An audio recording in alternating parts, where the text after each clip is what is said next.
Le Gabon est mal peuplé, il n'est pas sous-peuplé. Il y a une grosse différence entre les deux. Aujourd'hui, je vais aborder avec toi un sujet qui mérite quand même des éclaircissements parce qu'on dit beaucoup de choses sur notre pays, mais qui sont malheureusement des fois pas totalement vraies.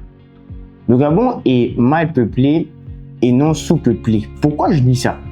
Pour bien comprendre de quoi je veux parler, je vais te donner deux exemples. Un exemple d'un pays qui semble à première vue sous-peuplé et un autre pays qui semble d'une autre part bien peuplé.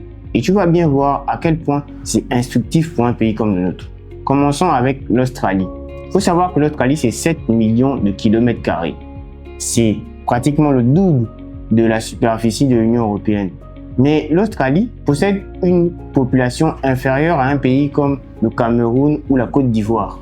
Mais ça n'empêche pas à l'Australie d'avoir un territoire organisé et une nation prospère parce qu'ils ont su agir en fonction de leur territoire. Maintenant, prenons un exemple d'un pays qui est lui bien peuplé, le Nigeria.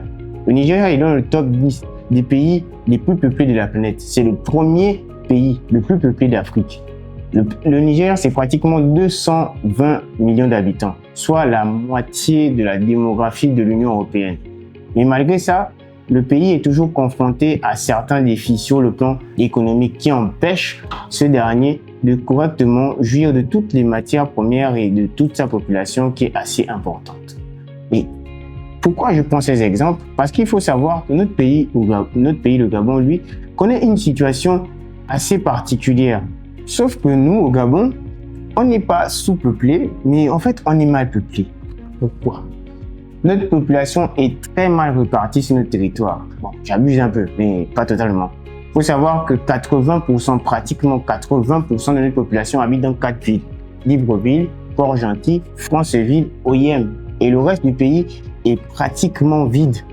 Ce qui cause un gros déséquilibre au niveau des investissements parce qu'on priorise les villes les plus peuplées, à savoir Libreville principalement, et on délaisse les villes les moins peuplées et les zones rurales. Résultat, les populations ne jugent plus nécessaire d'habiter dans les endroits où ils n'ont pas accès aux mêmes commodités qu'à Libreville.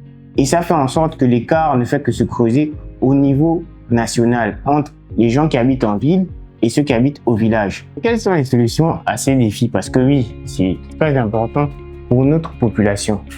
On peut par exemple investir dans l'intérieur du pays, c'est-à-dire investir dans les hôpitaux, dans les routes, dans les infrastructures, même dans des trucs plus basiques comme Internet, qui vont faire en sorte que les populations qui vivent dans ces villes-là puissent retrouver les mêmes conditions ou presque dans les villes de l'intérieur du pays.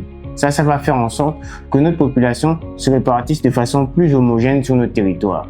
On peut également créer plus d'opportunités dans l'intérieur du pays. Prenons un exemple, une ville comme Lastouville, qui est centrale, importante dans le secteur du bois de notre pays. On pourra installer une usine comme celles qui sont présentes à Coq et on pourra également installer des écoles dans le secteur du bois et créer véritablement un savoir-faire au niveau du bois dans cette ville. Ce qui va faire en sorte que des sous-traitants s'installent, des magasins s'installent, bref, la ville se développe avec l'arrivée de nouvelles personnes. J'ai pris l'exemple de Lastouville, mais c'est le cas avec la plupart des villes, des localités de l'intérieur du Gabon.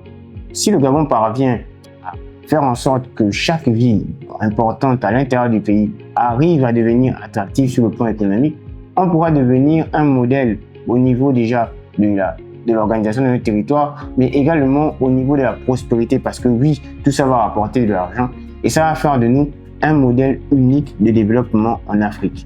C'était Dimitine du Web Media Horizon et je te dis bientôt sur notre chaîne pour une nouvelle vidéo où je vais te parler des éléments qui ne sont pas souvent abordés au quotidien sur nos chaînes, mais qui peuvent être très importants pour notre pays.